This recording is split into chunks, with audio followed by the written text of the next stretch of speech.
Buenas tardes. Buenas tardes.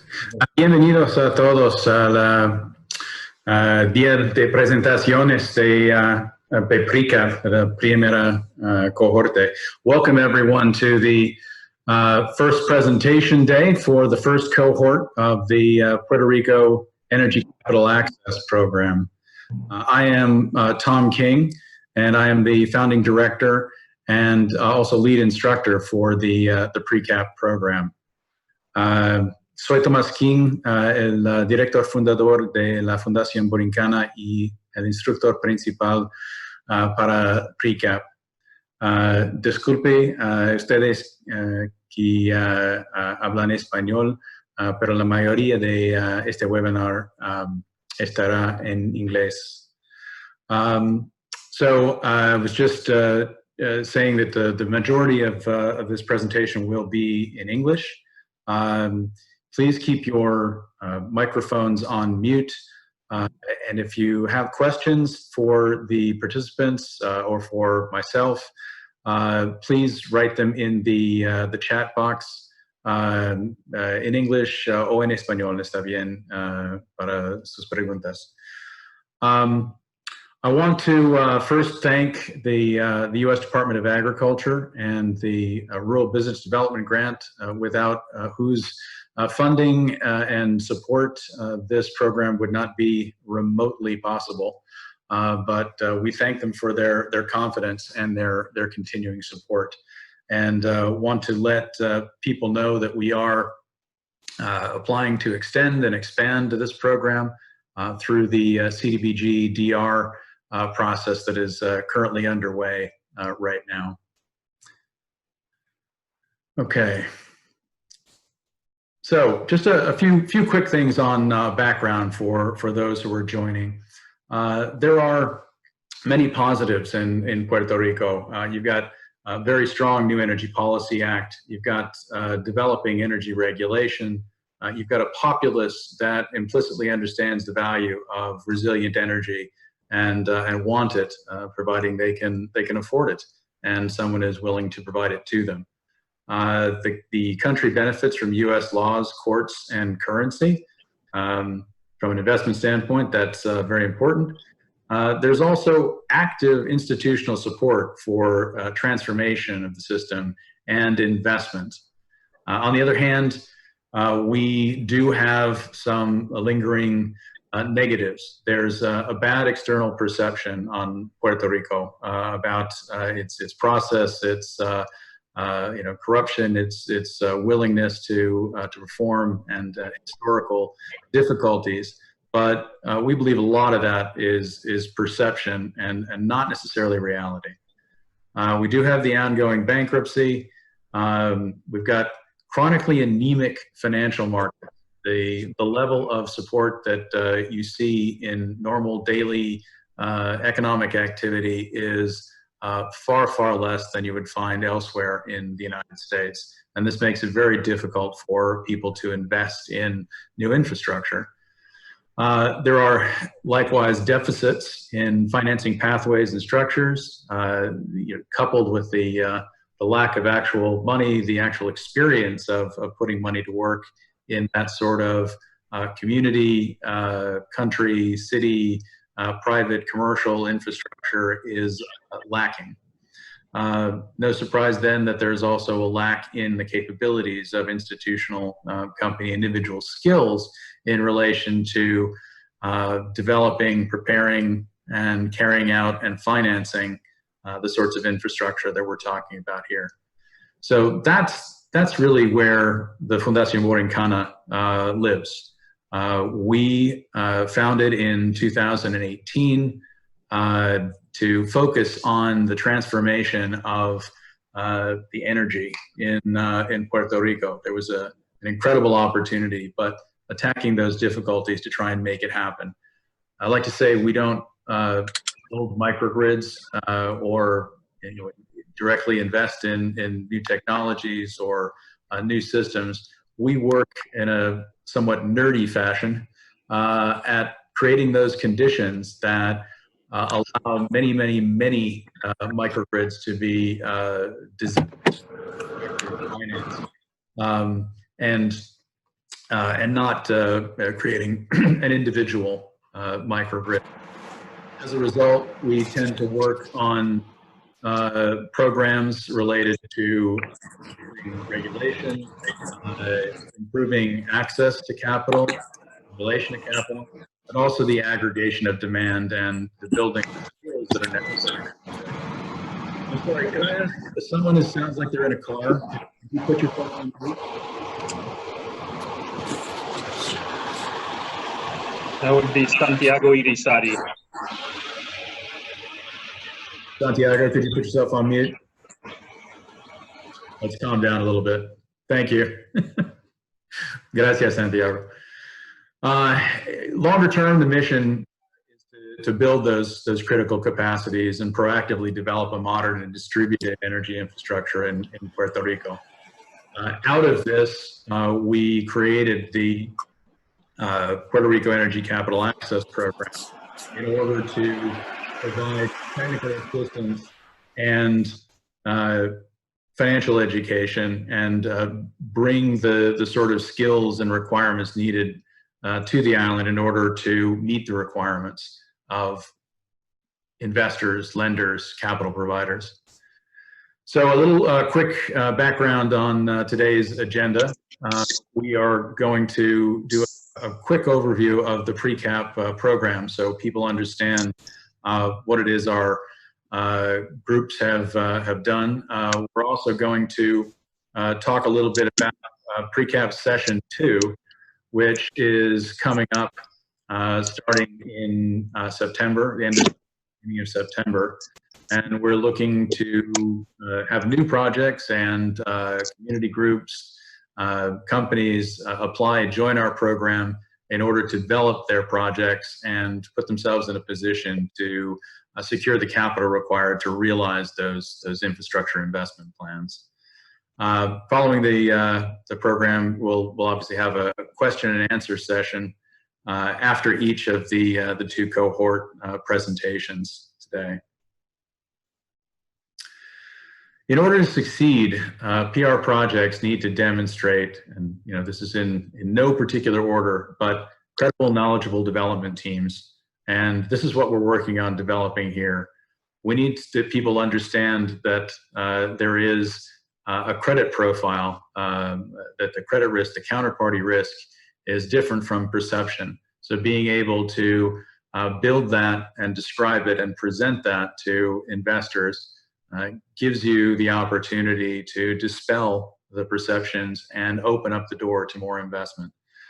Building scale, understanding that we're looking at opportunities that are relatively small in relation to investment opportunities in other jurisdictions, but these will grow with time, and the ability to build scale, finding visibility into more and more projects that will allow you to invest more and more is very attractive to lenders, investors, and others who have to spend time, money, and effort learning and developing an investment in a specific area.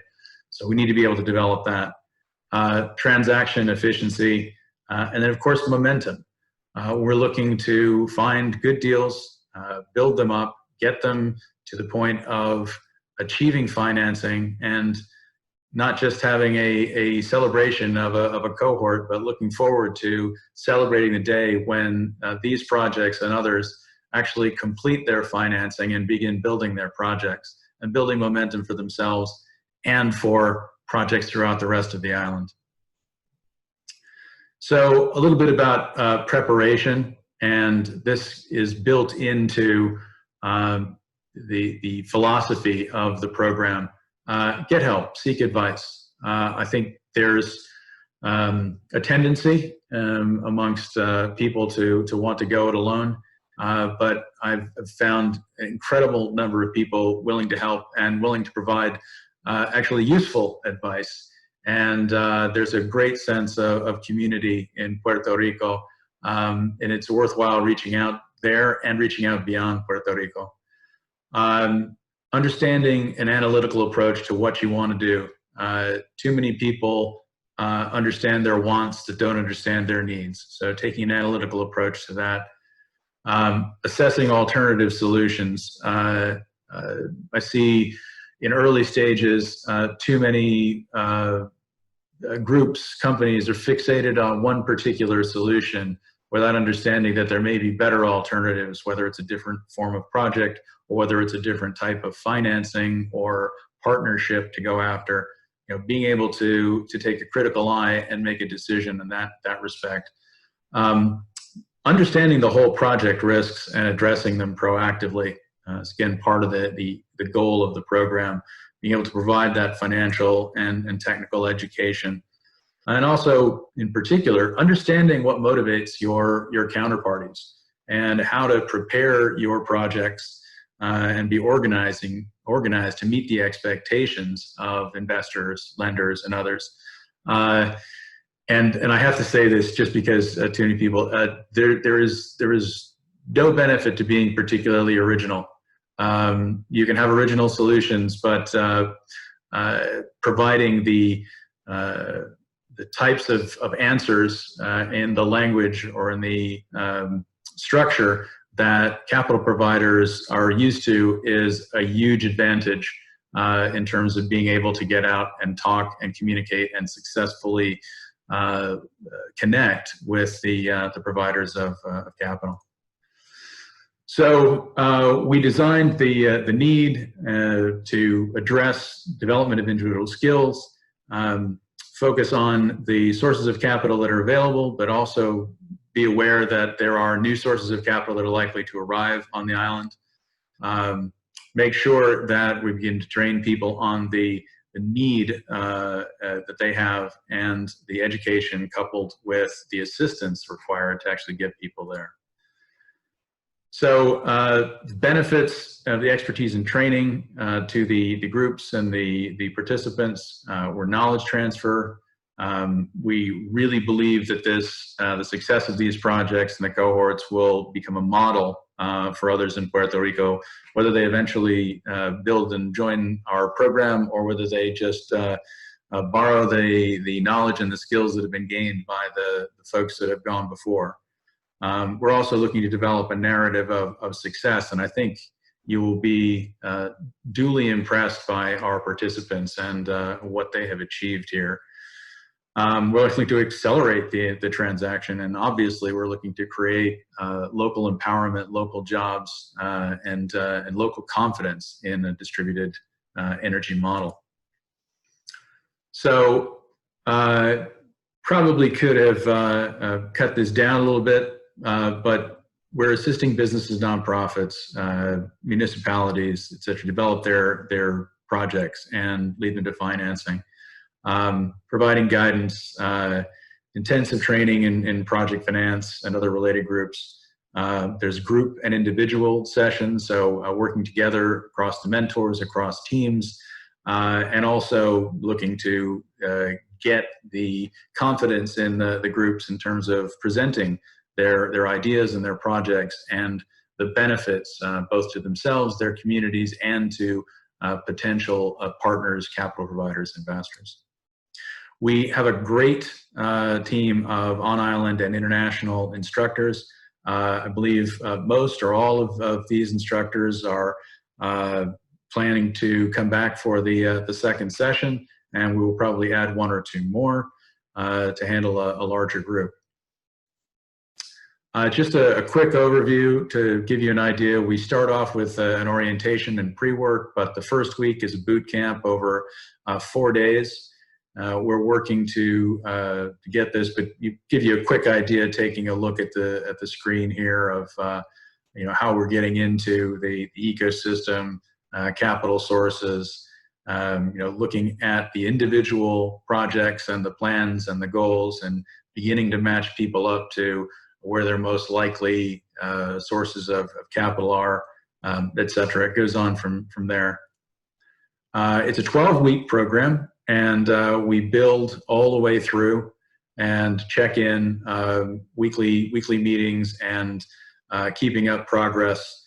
We try not to let people fall behind and catch them up, but this is an organic process, we realized that groups that we're working with often are running other companies, and this is an extra project for them, different groups. So we try and make sure that this is flexible with your needs in terms of progress. But we do expect everyone to get to the end and have the ability to do these presentations and talk to instructors, have materials that they can provide that explain their project and in a way that makes sense. We also have developed basically an online learning base, so supporting all of the in-person training and other interaction with the mentors, instructors. We have created the online academy we've used Wizbu, which is a graduate of the Paralel 18 incubator in Puerto Rico.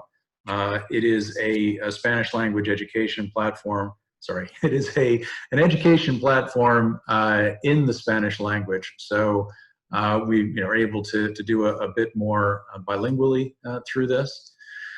We also have enhanced this, and we're looking to do more in terms of self-learning, so that when we go through the process, we'll be able to accommodate more people working at their own pace within the process. I would say this is an outgrowth of the coronavirus. Literally, we had to transform our program from one which was virtual and in person to one which was entirely virtual in a matter of weeks. And so we got to the online portion of the program earlier than we had expected. We had planned to build this during the second cohort, but people will benefit from that. And so we're looking forward to it. We have some free content available, and we'll talk a little bit more about that as we get to talking about session 2. So specific objectives of the end of the program. We need everybody to have updated business and project plans for certain. Detailed financial projections, we didn't talk about that earlier, but that's critical, understanding the quantification of what you're trying to present and how that works for you and for your partners.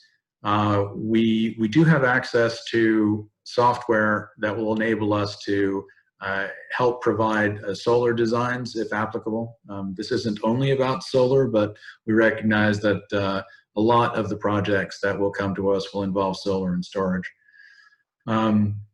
Organized project information, and of course, clear direction on access to capital. So the first up in the presentations, as we've now reached that, is going to be the Tayaboa Community Microgrid Project. And before I hand it over to Jim Baus, just want to let you know that Jim and the Tayaboa Community Project and CP Smith and Proyecto Reenfoco, these guys are dedicated groups, and these are also true survivors. I think like everyone else, we were delayed and affected in our groupings and the original groups coming to the program by the earthquakes and then by the coronavirus. The earthquakes actually cost us one of the groups that wanted to join, and we had two parties out of I think 5 or 6 that we admitted to the program that had to drop out because of the coronavirus and the quédate en casa and the ability to kind of move forward while they were trying to find ways to finance their business. And then we actually had a third that came and joined the group, had to put their project on hold in the middle for the same reason, the COVID. So our 2 presenting today are 2 of basically 5 or 6 that we started with. We're looking to have a group of about 8 in the second cohort, and hopefully we'll not have hurricanes, earthquakes, or pandemics interfere in the same way that it has. So now I'd like to turn this over to Jim to talk about the Tayaboa Community Microgrid Project. Jim, if you want to take yourself off mute, and I think you can start sharing. I think I've enabled that, but I will work on ending my share. Okay, great. Thanks, Tom. I'll bear with me just a second.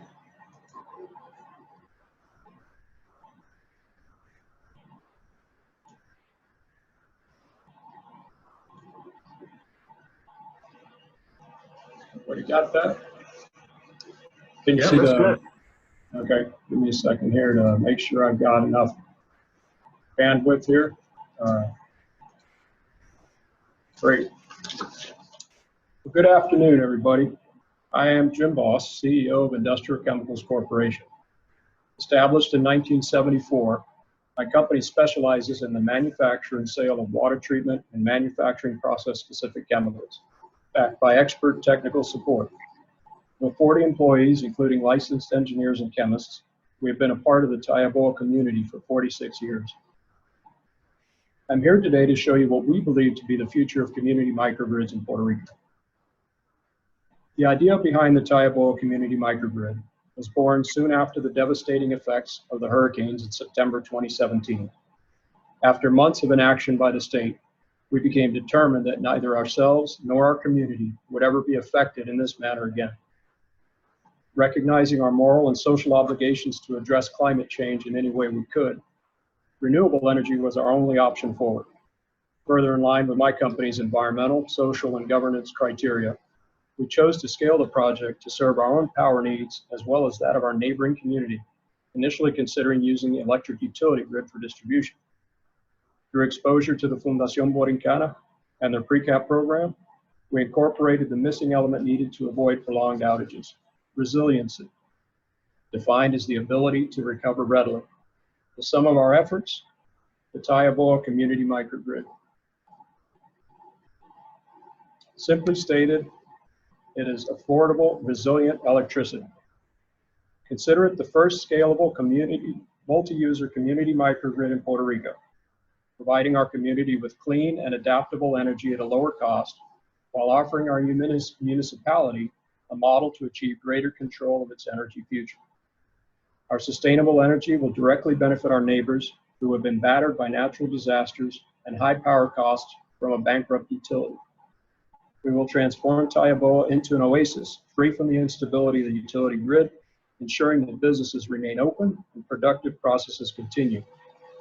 More importantly, our resilient power positively impacts the health of our community through sustainable generation, the displacement of portable generators, and the assurance of continual operation of critical medical devices. Let's take a look at where we are today. ICC has created a subsidiary named Salt Flat Energy to manage the development of the project. SFE was christened as such after the neighboring disused saltwater evaporation ponds, testament to the high solar irradiance in our area. As project sponsor, SFE will handle all municipal negotiations and create the bankruptcy remote vehicle known as Taiboa Community Microgrid LLC, while also providing the required land, thereby ensuring no issues on site control. SFE will also pursue funding from public programmatic and philanthropic sources, as well as from private capital to facilitate the installation of TCM's generation and storage assets. To move forward, we are looking for lenders, capital providers, keen to participate in a pioneering approach to distributed energy in Puerto Rico via an asset-backed impact investment with a replicable structure offering social, environmental, and strong risk-adjusted returns. We have visibility into a phase one investment of $3.6 million, and with financial support, we can accelerate project development and meet our goal of energy production and distribution by July 2021. Transitioning to our geographic location, our project is sited on the southern coast of Puerto Rico in the Taiboa ward of the municipality of Peñuelas, at one of the top direct normal installation sites on the island. Phase one of our project represents less than 0.05% of the total annual energy consumed in Puerto Rico, a readily attainable market. Notice the proximity of Peñuelas with 20,000 inhabitants only 4 miles away, which represents a 400 times growth multiple over our phase two target. And Ponce 7 miles away with a population 6 times greater than Peñuelas, That is scalability. Regarding initial regulatory requirements, the Tioboa Community Microgrid has been duly registered with the Puerto Rico Energy Bureau. The Energy Bureau is considering the Tioboa Community Microgrid as a pilot project for what their island energy vision is. Now let's talk deployment. Phase 1 engineering, procurement, and construction incorporates 1 megawatt of solar PV generation with commensurate battery storage and backup generation. This initial investment of $3.6 million, net of distribution, will afford a controlled and manageable implementation of the initial phase, along with a gateway into feasible expansion. Phase 1 will occupy 2 acres of ICC's 15 total acres, land already zoned for this type of project. Our target will be nominally 20 customers, a mix of small businesses and residences, in addition to the power purchase agreements with PREPA and ICC. So how do we plan to grow? Following the same model as Phase 1 EPC, we scale in size to meet growing off-taker demand. Phase 2 will target 50 customers, and future growth will continue add-on generation, storage, and distribution as required. We are forecasting at least a 100% annual growth rate until we reach Peñuelas and then Ponce, upon which the numbers increase significantly. A Phase 2 investment of $7.6 million brings the total investment through year 2 to over $11 million. To better illustrate the scalability aspect, this aerial view of the project shows the generation and storage facility located on ICC's property. Also shown is the proposed route of the initial distribution system in red and the PREPA low voltage line in dark blue. Also identified are the potential customers and the public school where we intend to create the local resilient community center for times of need. Please note both the considerable number of residences within 2 miles of our facility, identified by Phase 2 and Phase 3, as well as the additional property available both at ICC and the surrounding area, over 200 acres, allowing for the potential development of a utility-scale generation facility. All of this land has either never been used or has been idle for over 20 years. Next, we'll talk about interfacing our community customers. The Tioboa Community Microgrid off-takers will be managed as follows. Sales to industrial customers in PREPA will be handled via power purchase agreements, and local customers and residences will be regulated through software-based terms and conditions established by the DEXGRID platform. More on that in a bit. The commercial customers in our area are all long-term, with more than 20 years in business. Initial conversations with them have shown a strong inclination to move towards more economical and dependable energy sources. They range from machine shops, construction management firms, family restaurants, and local colmados. Residences are for the most part lower income, multi-generational family dwellings. These are who we want to impact with more affordable, resilient energy. Further to converting the school into a resilient community center, we also intend to create and introduce a renewable energy course to be incorporated into their science curriculum. Various Tioboa Poniente and Tioboa Encarnacion residents have had exposure to my company, either as career employees, contractors, or temporary workers.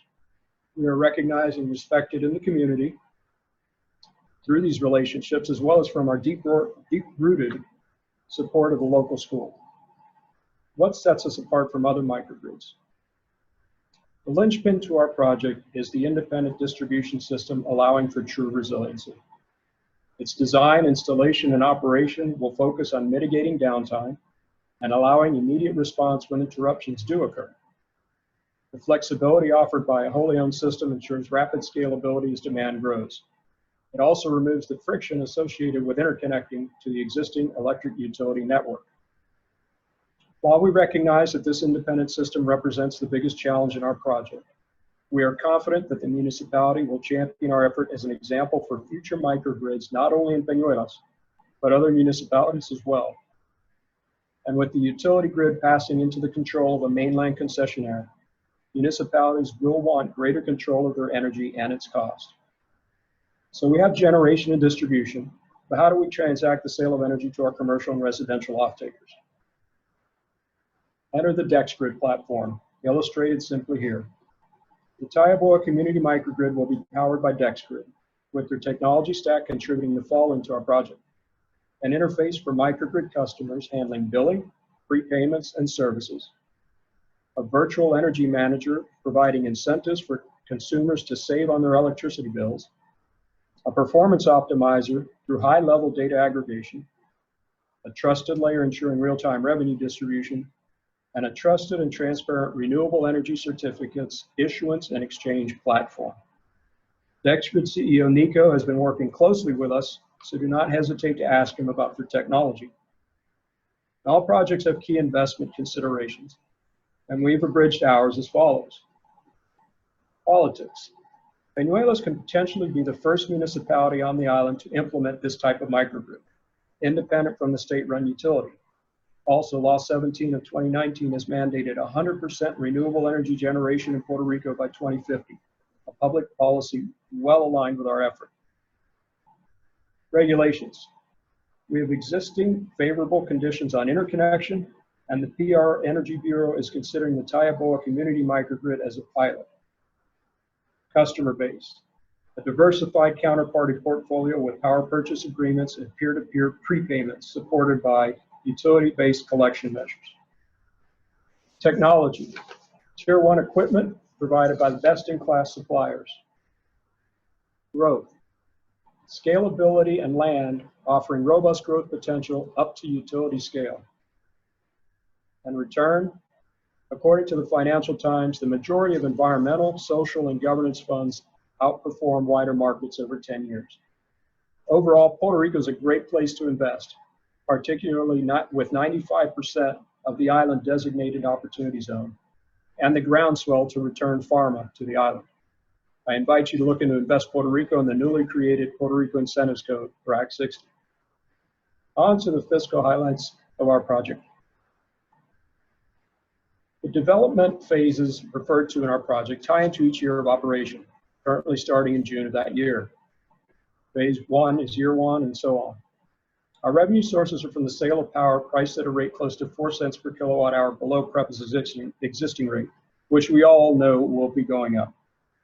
The generation and sale of renewable energy certificates is currently somewhat opaque, but we have been advised that procedures could be established as soon as 2022, leading to another revenue source. RECs can be sold to island power consumers to substantiate renewable electricity use claims. Recognizing that phase 1 is a pilot to establish the base for scalability and improve resiliency, it still offers sound returns in the hands of a tax-efficient owner. For the first 3 years, the figures represent local scaling within 2 miles and do not include the town of Peñuelos with 20,000 inhabitants only 4 miles away, which we intend to penetrate by year 4. Thereafter, Ponce is 7 miles away and a population of 130,000. The whole of Peñuelos residents alone, not considering commercial or industrial customers, represents annual electricity sales of over $25 million. Ponce is over $150 million. Also consider that while we are talking about local scalability, our project is replicable throughout Puerto Rico. So fitting it all together, here's a quick view of the Tayaboa community microgrid structure. The sponsor and lender investor, backed by insurance, fund the TCN bankruptcy remote vehicle, which provides energy via the third-party distribution system to the off-takers. The microgrid customers then prepay for energy credits, thereby accessing the power provided by TCM. The revenue generated is distributed to the lenders, investors, sponsor, O&M provider, and distributor via DEXGRID software-based revenue distribution. Energy is also sold to PREPA and ICC via PBAs. DEXGRID facilitates electric power service company reporting and RECs generation to the Puerto Rico Energy Bureau, ensuring regulatory compliance. And while growing, again, we follow the same model as phase 1 to achieve the desired scope, scalability, and replicability. We invite you to join us in realizing the future of microgrids in Puerto Rico, offering sustainable and resilient energy through innovative distribution and customer interface platforms, community by community. Thank you for your time and attention. We would welcome the opportunity to amplify our project details and the financial opportunities that it offers.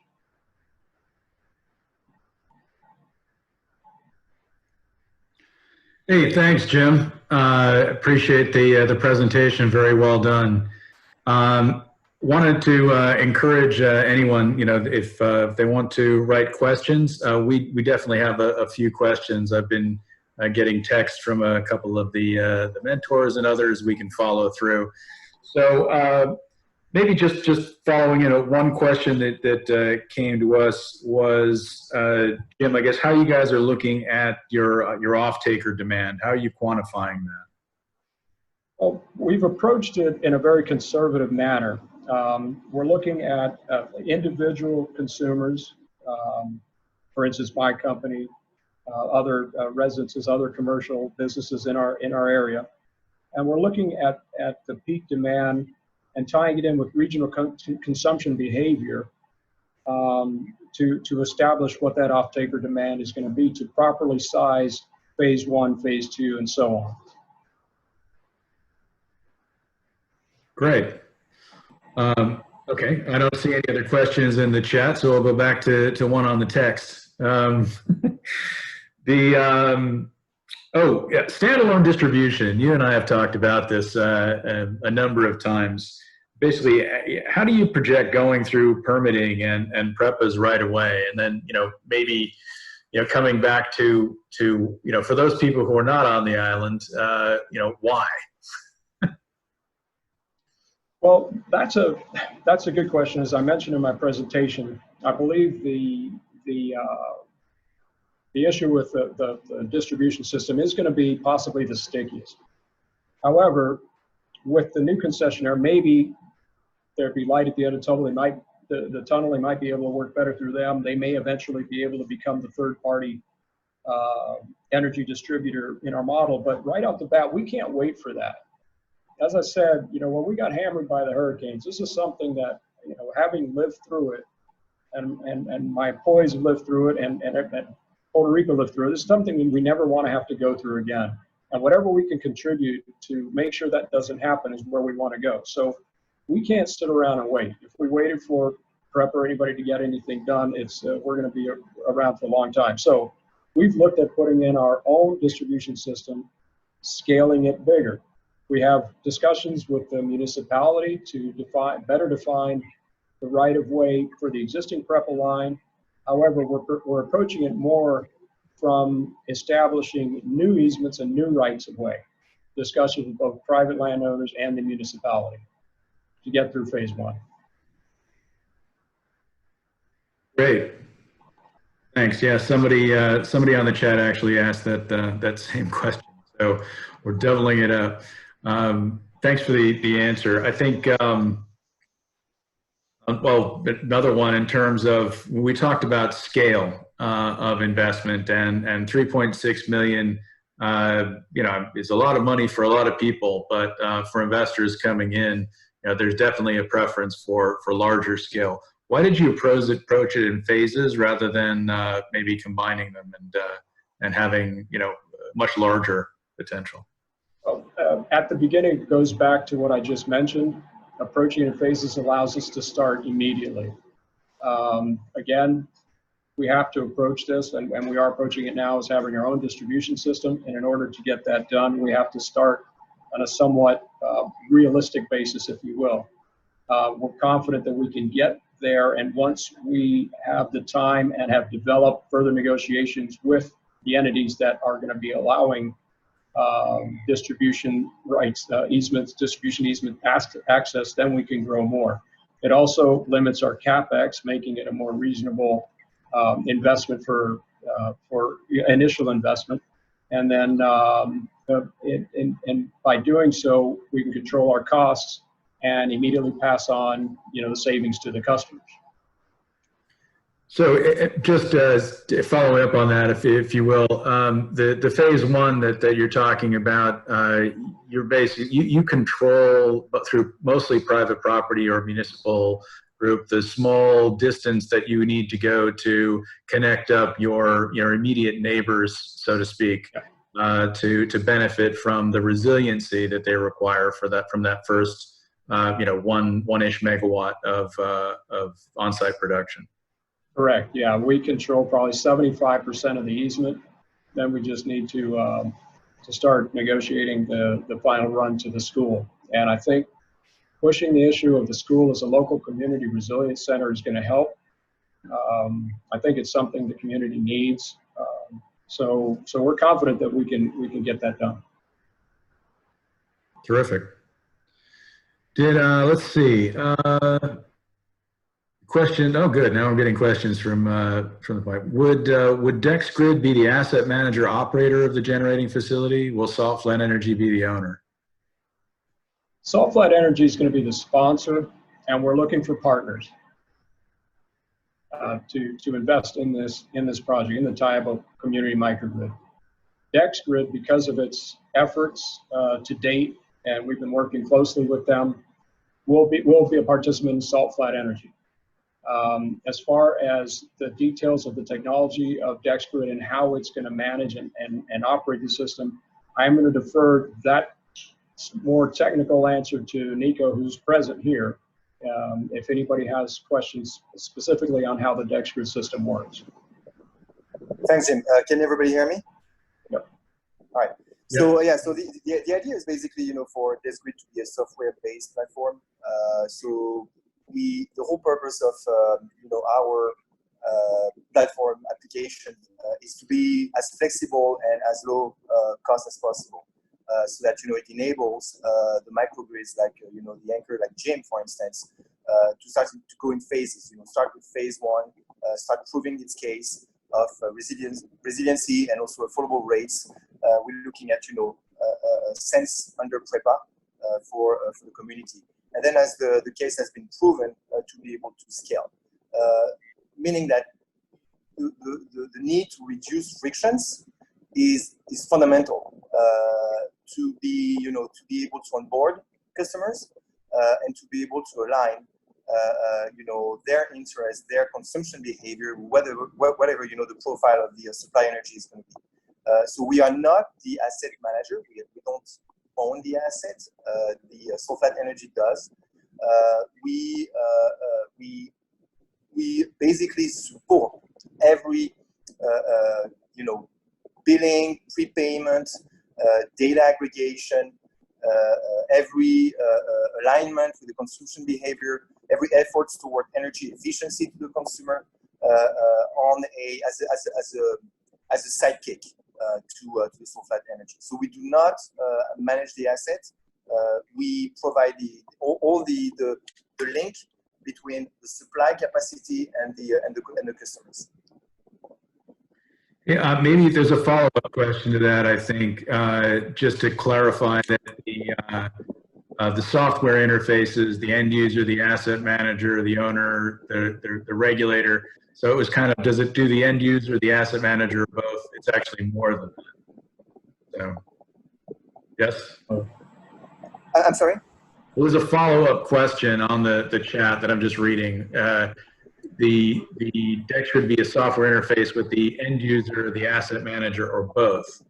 Yes. And I think you answered the question in the process, but I wanted to give you an opportunity because I know it does a lot more. It can interface with the maybe this is a time to ask about how RECs fit into this as well. Sure.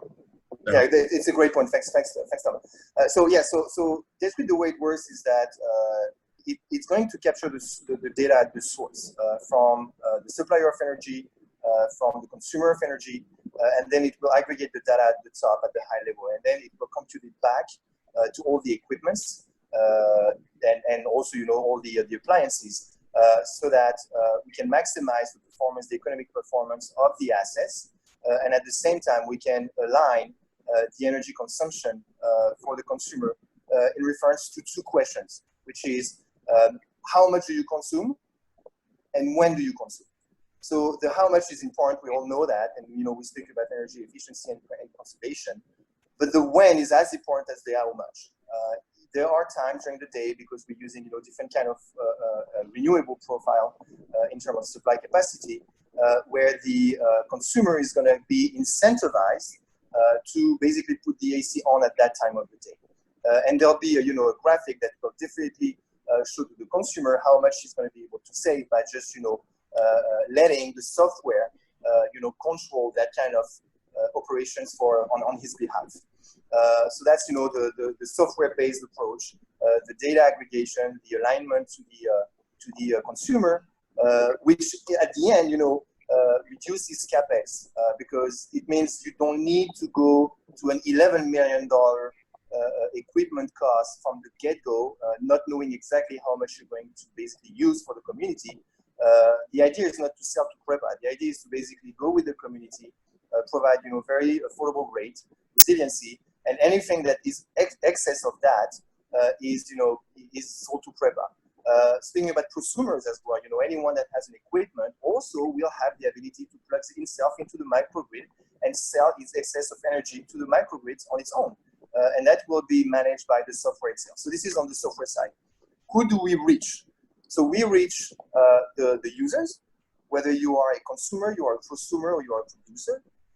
We also reach the asset manager, which is Jim in that situation. And we also reach the regulator, for instance. So I'm speaking about the rec market. We have been in conversation with the regulator to have our issuance of RECs to be certified by the Bureau. So if you look at a flow, for instance, of a system generating clean energy, every kilowatt hour you're going to have in your wallet, and you owe me token that is basically going to accumulate. And those you owe me are going to be certified by the Bureau. On the other side, anyone that looks to purchase those tokens, which are basically the RECs, we have a letter of interest from one of the largest provider of electricity on the island, is going to have a IOU, and that IOU is going also to be processed through the interface. And those you owe me IOU are going to net each other. The bank account that is connected to the buyer of that REX is going to deliver the money to the other side, and the other side will just deliver the REC. Everything is going to be highly transparent, highly regulated, certified by the Bureau. Great. Let me get back to a couple of other questions. There's I guess a more technical question, but basically it's the addressing the design of the system to take into consideration the seismic activity going on in Peñuelas and Guayanilla. Clearly, it's an active area. We've seen that straight up. I mean, you could also say hurricanes and other things obviously need to be factored into. So what have you looked at so far or plan to look at in order to make sure that the generation and the distribution assets are reliable? As far as the generation assets go, they're going to be ground mounted, and we are going to defer to the experts on this. The contractors that we hire to install the equipment are going to have to factor that into the design. We're confident that it can be done. We have a significant amount of assets there on the ground already, which, and we are basically in the epicenter of the earthquakes, have not been affected. As far as the distribution system, same thing goes for that. The third party that is going to design and install the distribution system is going to have to do so. So it meets what we want to do to establish resiliency. It has to be robust. It has to be readily accessible, and easy to maintain. So that's basically, again, I'm going to defer to the experts on this. I think there's a good question here from Ina. She's asking about how you approached your community engagement and how you work with them to identify the school as the community center. These engagements, have started quite a few years ago. Every summer the school would sit unused, unmaintained, grass would grow, water fountains would get vandalized, air conditioners would get stolen. So we ended up adopting that school, and we would help get it back running every fall. We have a very strong relationship with both the prior principal of that school, the current principal. They need something, they come to us, and we help them out. And we've initiated conversations with them to start. So we're basically at the school level, and they're very receptive to that. On the municipal level, I think it makes perfect sense where it is, particularly for our phase one. The school sits right on the same road as the community we are planning to supply power to. So that's how we chose that school. It's obviously a sizable building that can handle the community, and it can handle a fair amount of the people who live across the highway in Borincana. Terrific. So I think we're getting to, I guess, 1:52. Want to make sure that we've got enough time for CP and the others. Maybe I'm trying to think if there's another. I don't know if you. There was a question here. I don't know if you guys want to say a little bit more about you tracking or quantifying renewable energy credits in Puerto Rico. That's sort of maybe a parting question, and we'll move on to Proyecto Reenfoco. Jim, should I answer this? Yeah, Nico, please do. All right. So this is I think an extremely important question to address, and this is not like DEXGRID is coming around and is creating a market that does not exist. This market exists. It exists in the sense that RECs have been on the island, but exchange of RECs do not happen. And there is a reason why it does not happen is because there is an opacity on the market. There is no transaction platform or bridges that exist so that each and every one, buyers and sellers, have the certainty and the guarantee that it's priced the right way and that they will get paid at the right time. So this is a matter of trust. And the matter of trust for anyone, mostly investors, as you all know, is if there is no trust, there is no transaction. So that's what we're basically bringing in. And in addition to that trust, we also bring the fact that you do not need to go through legal frictions. You do not need to go through layers of paperwork and processes to be able to do that.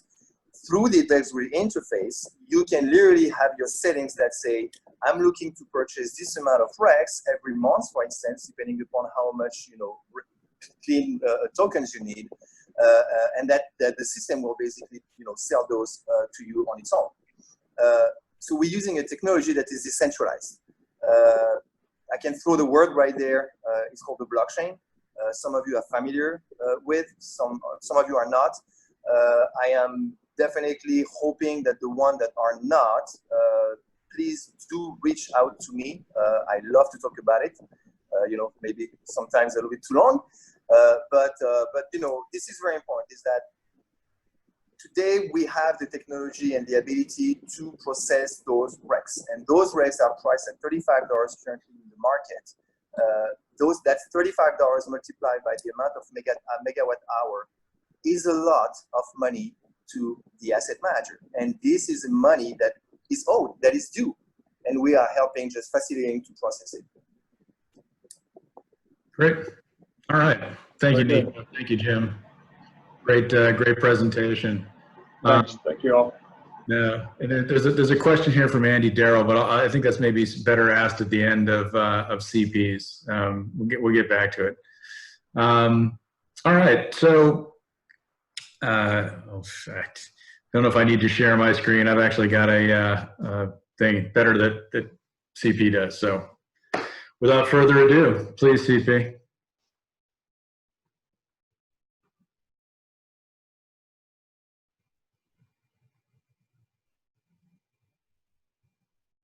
CP?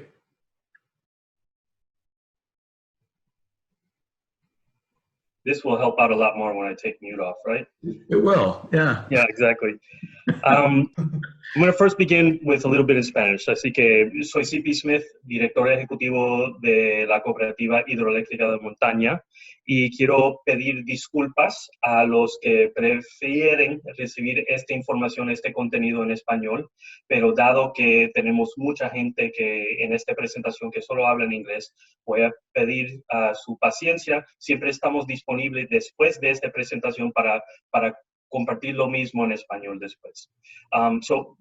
For those that I'll rejoin here, I'm CP Smith. I'm the Executive Director of the Hydroelectric Cooperative of the Mountain, in Spanish, La Cooperativa Hidroeléctrica de Montaña, I first want to kick this off by, first of all, thanking the PRECAP program.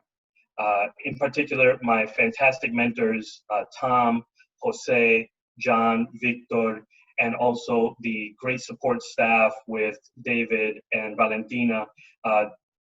This is not solicited, but I'll just say, for those of you that are joining to consider whether you're going to be part of the next cohort, do it.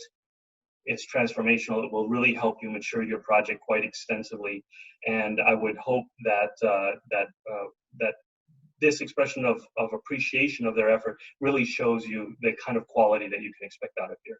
And we certainly are grateful in the way that we've been able to step up the quality of this project, the knowledge behind it, and a lot of the other holes that we had to close eventually. But with PRECAP, we were able to accelerate that and do that much sooner. I also want to congratulate my colleague Jim and Nico on a fantastic presentation.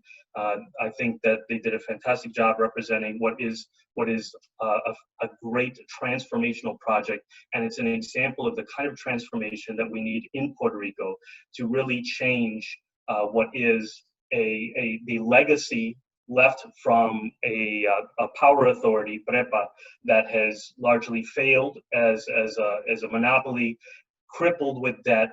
All the other problems that really were made obvious with Maria, as if the creaking grid wasn't enough from before, but Maria just took away any kind of illusion that anybody in Puerto Rico could have about really the need for community action more than anything.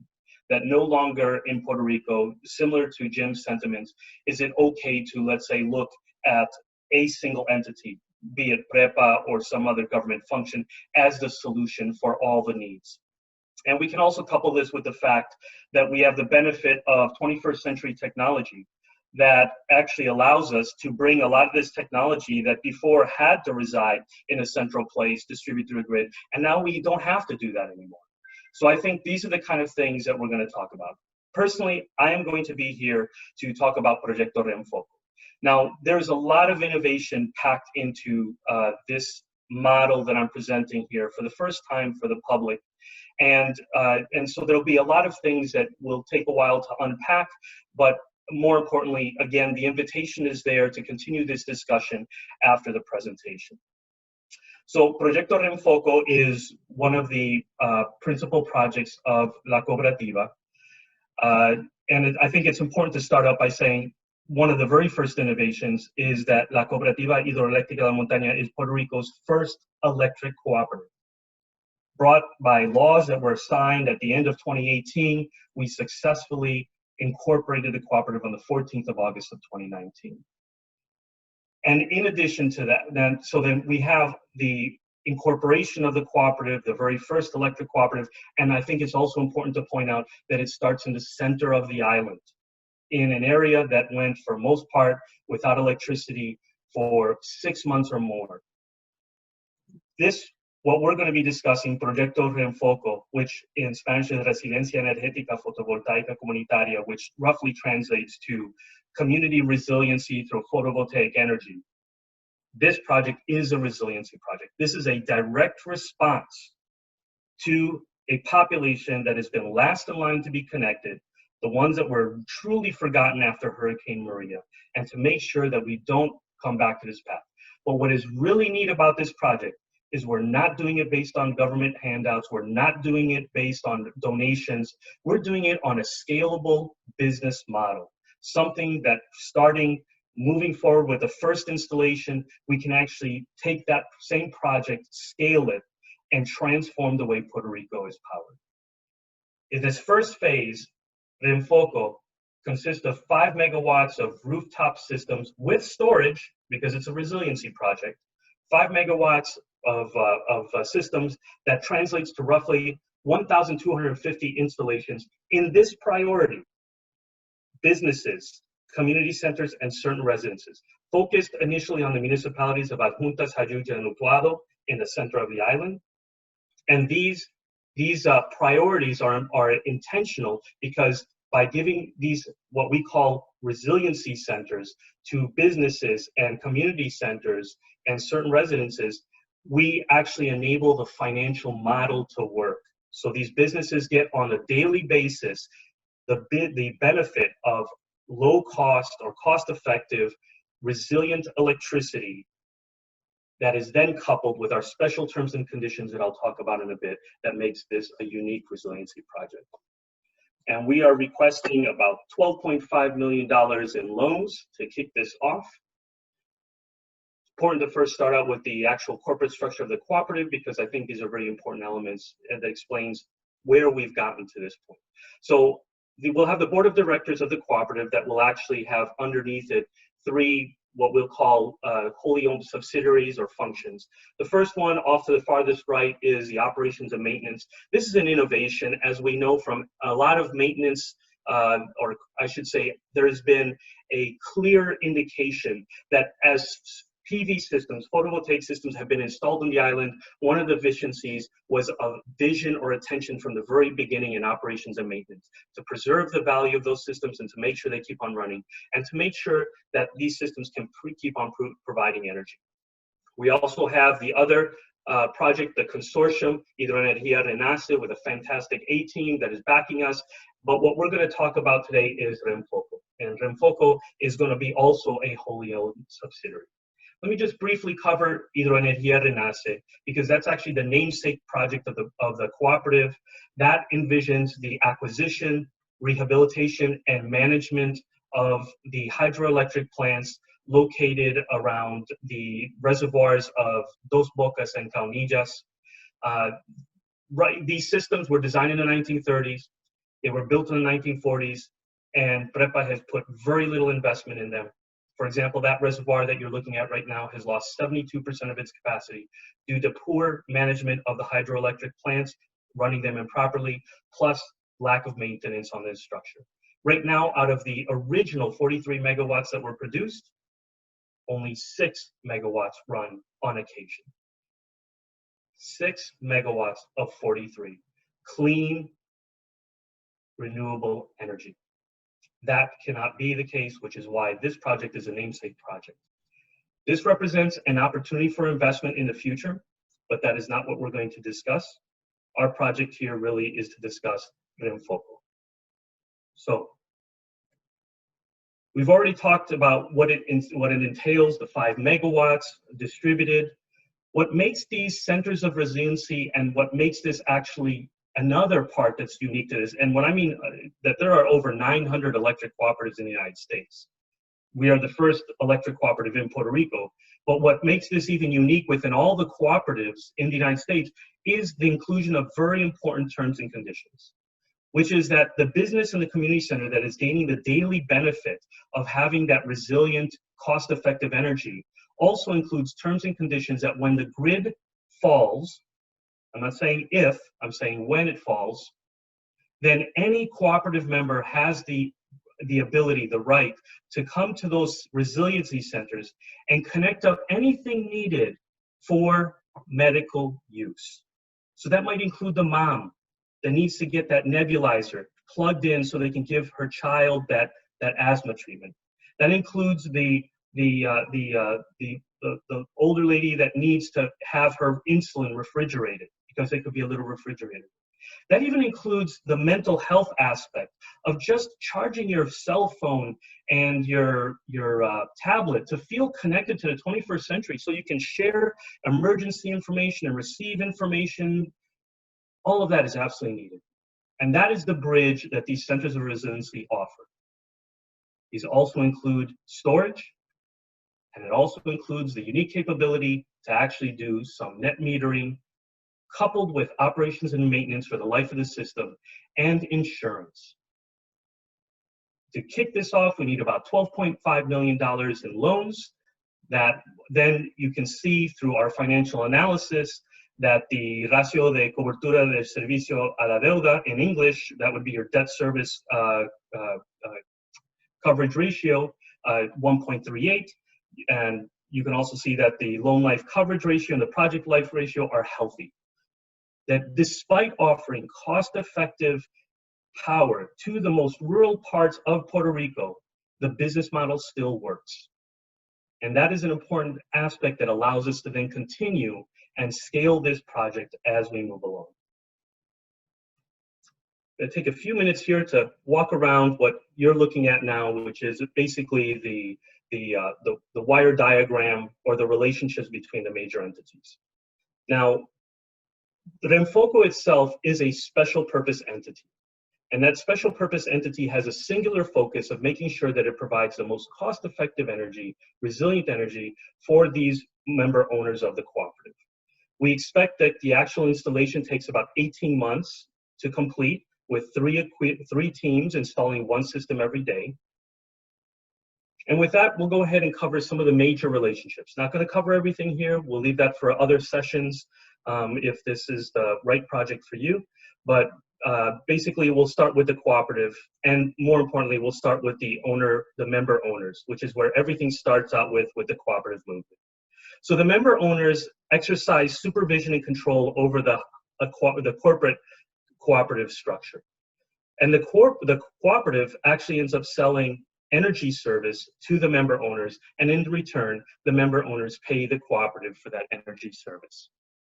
Within the cooperative, we also have the operations department, which is going to be responsible not just for the operations and maintenance of the systems, but also be responsible for the installation. So Renfoco, as a special purpose entity, actually enters into a contractual agreement with the cooperative, where basically the cooperative receives a power purchasing agreement, buys the energy, and emits the payments back to Renfoco. And Renfoco, in turn, contracts with the cooperative to do the installation and maintenance. But as the first cooperative in Puerto Rico, or the first electric cooperative in Puerto Rico, obviously we're going to be an immature organization. I mean, we're a startup. We're on the leading edge of everything. We have had to fight our way to get to this point, one step at a time. But we also recognize very humbly that we have our limitations. So how do we address this? How do we manage the risk while we ensure execution against Proyecto Renfoco? Well, we incorporate this very interesting element here, which is basically that Renfoco contracts with service technicians. And these service technicians are going to provide the spectrum of services that are needed. Here's just a few examples of that. It could be electrical engineering. In fact, we've already started that process, leveraging our relationship with AZ Engineering to do some of the initial study and analysis on the energy and the designs that are going to be needed for this area. It can also include an EPC integrator. It could also include just compliance and permits. What we're going to have here is a team within the department that will actually first initially observe the work being done by the service technicians. And over a phased approach, there'll be a handoff where instead of observing, then the operations department actually does the work. And then after a while, transitioning to the point where the service technicians provide light consulting services. This very unique aspect allows us to do a number of things, which includes employ people that would not typically be part of this industry, in particular women. We'll be able to incorporate women at various levels in the organization, not necessarily all starting as installers. We can incorporate women who have traditionally not been part of this industry in Puerto Rico, and to be honest, in the United States as well, at various levels. And by using this model, we'll be able to accelerate the development. Other key relationships will be, and we have already motions in front of the Energy Bureau to establish, for example, tariffs and other certifications that are required. We'll enter into an agreement for interconnections, and we can also work out the RECs with the Energy Authority, and also reconcile the net metering that would happen, because we can aggregate all of the consumption with all of the members, and all of these systems will be designed just above their consumption present. And finally, we have what we hope to be the primary source of the loans, which will be the savings and loan credit unions in Puerto Rico, Cooperativas de Ahorros y Crédito.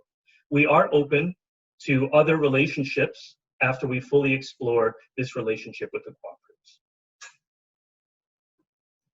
There's many benefits to Proyecto Renfoco. Obviously, the centers of resiliency are transformational. By actually using the benefits of the cooperative to enter into terms and conditions that then share a resource, that even though a party primarily receives the benefit on the daily, also providing a mechanism where people that then lose power will be able to access that. We're not even touching upon all the avoided costs that happen. Even our preliminary research indicates that small businesses have an additional tax for the lack of resiliency. About $700 a month when you include the cost of purchasing a generator, all the maintenance, all the fuel, and the fact that the generator, when it's run heavy, only lasts about 18 months. This is not even including the cost for damaged equipment or any of the benefits that come to the environment or health. There are so many avoided costs that we haven't even unpacked yet in this project. Of course, just by providing this energy and being consistent, that means that businesses don't close when the energy goes out. And I'll share from my own team the experiences. They lose power right now, every week, several times a week. How can you be a business owner or run a community center or help out anybody if you're constantly losing energy? It is such a tax and a brake on economic activity that this project largely resolves. Of course, there's the benefits of direct and indirect employment, in particular with an emphasis to bring women into this non-traditional industry. And of course, the cooperative also benefits from the classic model of a cooperative, where by buying in volume, we can obtain better capital, better terms and conditions on equipment and materials, and a lot of other terms that come into this that will lower the cost over the life of the system. The member owners, as a result of this, will see, and this is amazing, a total of $27 million in savings for the member owners over the life of the systems, with that translating to about $22,000 for each member owner on the average system. And that is based on today's tariff from the Power Authority. That doesn't even include the increases that we are absolutely certain to be seeing in the near future. And baking in operations and maintenance from the very beginning is absolutely essential, not just to preserve the value of the system, but also to be able to provide a new model that ensures that these systems will be ready when they are called upon. And that is a very important part of the resiliency aspect. And because insurance is actually, there's a relatively low incidence of insurance in Puerto Rico, the cooperative is going to assume the responsibility for insuring them as a portfolio, which not only translates to more savings, but also ensures that we manage the risk better for any of the key stakeholders that are investing in the program.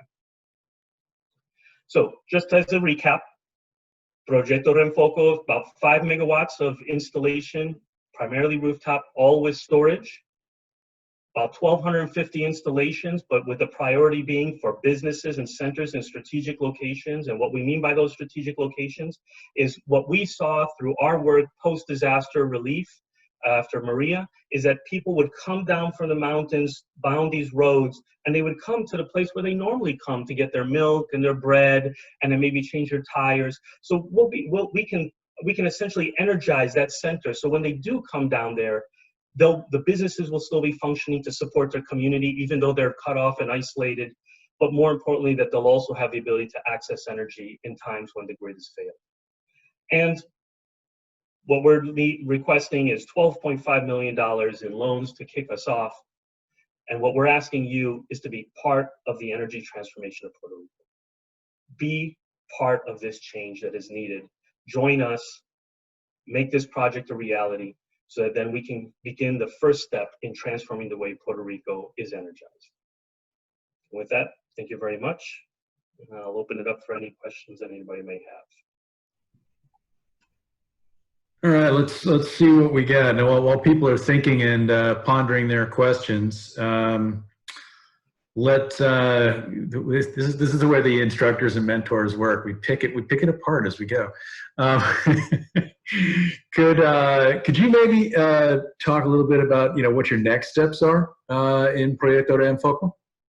Yeah, absolutely. For Proyecto Renfoco, we are right now in the process of doing several important milestones. One is an engineering study. We've just started an analysis on, we've done some initial work, but now we're actually kind of subcontracted out with an electrical engineering team to actually do several studies. We're doing 6 locations 2 in each municipality, 1 in the center of the town, 1 in the mountain. And then we'll go ahead and use that analysis to develop what should be about 3 different templates, 3 different designs that we will then use as a standard to go out there and shop. We're also lining up our member owners that we've had a lot of requests for these systems already. And what we're going to do is then start developing the process where we actually start racking and stacking who will be able to actually offer those systems to. And our next step definitely is seeking partners that are interested in funding this project. Now, I am giving, after we finish this PRECAP project, this program, we expect to already start presenting within 1 month. My goal is within 1 quarter to be able to have identified and secured the funding. And then within another quarter after that to line up the supply chain. And then within 3 quarters, I want to have systems starting to be installed on rooftops throughout through the municipalities that we're working. Terrific, excellent. So maybe just to highlight, I know that some people have often been confused by the relationship between Hidroenergia Renace and the Proyecto Reenfoco. Maybe talk a little bit about what's the difference of it, and maybe what the status is on the Hidroenergia Renace. Okay, thanks, Tom. So first of all, both projects are complementary, and the projects together provide an amazing transformative capability. Because even though Reenfoco is focused on resiliency, by rehabilitating those cooperatives, we believe that we can improve the capacity of those hydroelectric plants from 43 megawatts, what was in 1940s, 43 megawatts nameplate peak capacity, to 50 megawatts. And that 50 megawatts is more than enough to provide power for the entire 3 municipalities. For example, the sum total consumption of the 3 municipalities is about 11 megawatts per hour. So just those hydroelectric plants offers the capability to use the wheeling regulations that are now in force in Puerto Rico, and basically offer that on the market, which represents lots of revenue coming into the cooperative that can then be used to expand the resiliency project and also serve as an engine for economic development. Because that's really where the core values of the cooperative comes at. How to transform a community that has otherwise been economically depressed, last in line, and how to do that without depending on the government. So using this model, we'll be able to actually complement each other, because the cooperative can provide base power. That hydroelectric power is the most cost-effective energy that can be produced on the island, even with the investments that will have to be made to bring them online. So there'll be no source of energy that'll be more cost-effective than the hydroelectric plants. Couple that with a resiliency project, and that right there changes entirely the way that the center of the island can be energized. And that's the vision that I would like everybody to understand and share about the cooperative, and why your continued support is here. I'm very thankful that we have several of our supporters, including representatives from not only Unidos por Utuado, but supporters of Unidos por Utuado, like Comprometidos, Fundación Banco Popular, the Hispanic Federation, that have joined us here to actually move us ahead. Boston Foundation, most recently, that have actually dedicated those resources that have enabled us to come as far as we have. We have a while to go, but now definitely the light at the end of the tunnel is there, and I sense it. I feel that we're just on the cusp of actually making this happen. So this is the time to help us get across that last mile and actually start changing the way Puerto Rico, instead of just talking about it, we can actually make this happen within this year, within 2020. And that would be what I would hope everybody adopts and helps us and supports us. Thanks, CP. I think one question I think is worthwhile following up. We didn't really talk a lot about the benefits of the cooperative model and what it means to development and sustainability of the projects. I think we've discussed it a lot in terms of your ability to get to scale, your ability to really present a different sort of counterparty picture as the cooperative to partners. So maybe just a little bit about that would be useful for those. Yeah. So one of the biggest failures in PREPA is not the technical challenges or anything like that. It's actually the accountability issue. And a cooperative guarantees accountability. For one, because there's a singular purpose to the cooperative, and second, every member has a vote. So for those of you on the island, when was the last time that you went to Jose Ortiz and presented a complaint? When was the last time that you actually had somebody, another counterparty that you could actually hold accountable to and decide whether you were going to elect them or not? Right there, that is another transformational aspect. The cooperative is accountable to the people that it serves, to the member owners.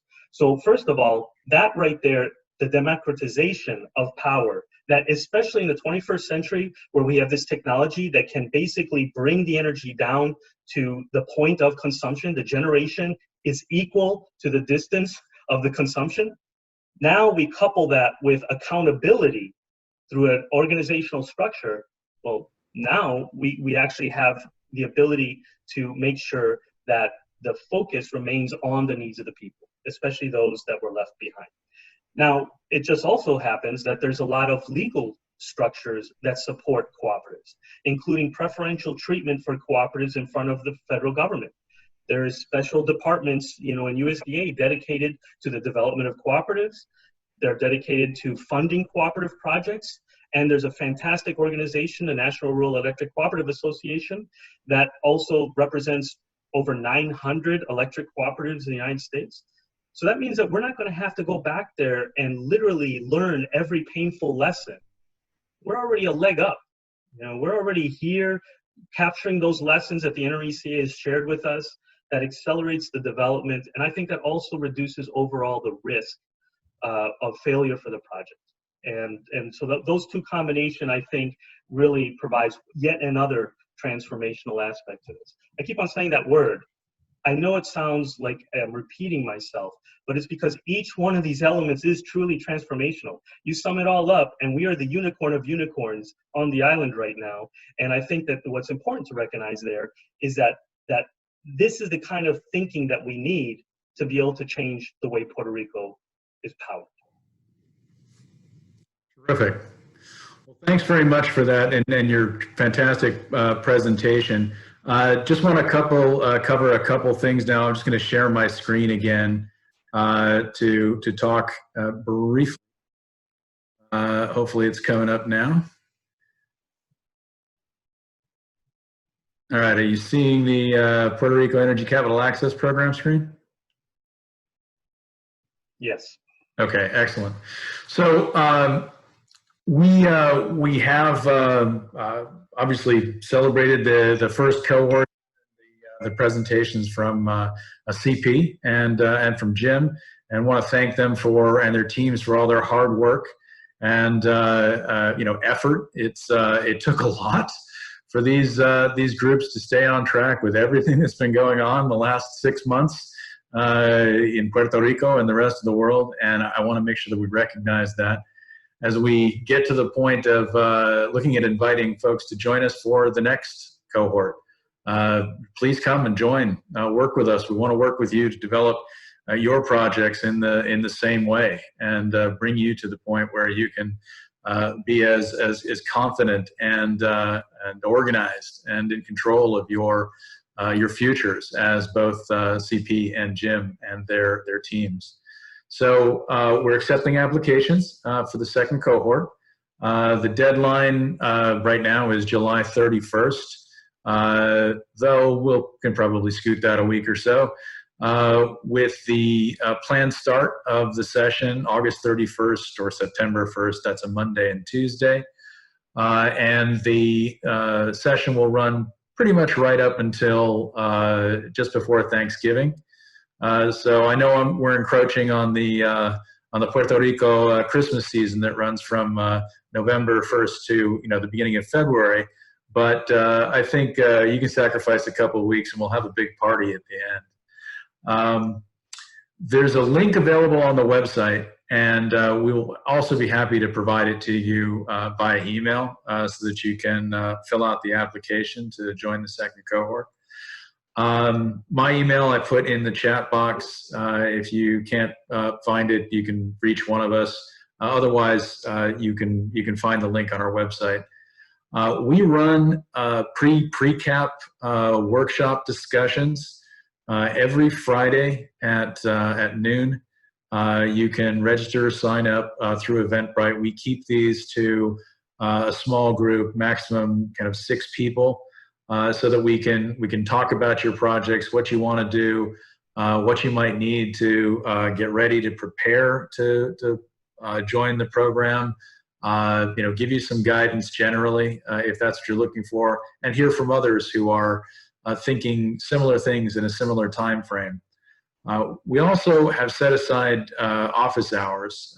This is, I think it's 2 to 4 p.m. every Friday for a half an hour where if you would rather discuss your project or anything really relating to developing or financing projects in Puerto Rico, you can sign up through a Calendly link, which we will provide.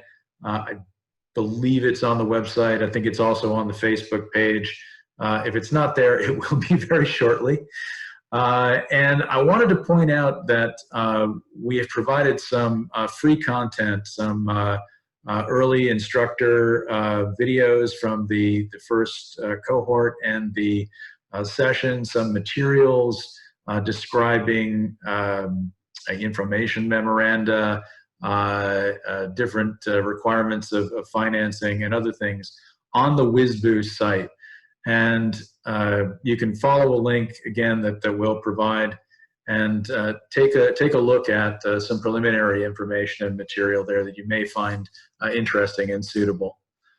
So I think with that, I really just want to thank everybody for joining us, and hope we'll be doing more with you.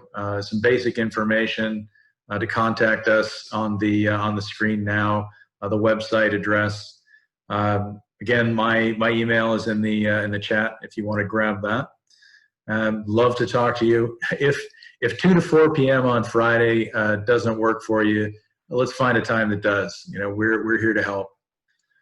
So thanks again. Thanks for joining. Let's grow a resilient, clean energy future for our beautiful island. Thank you again. Be well.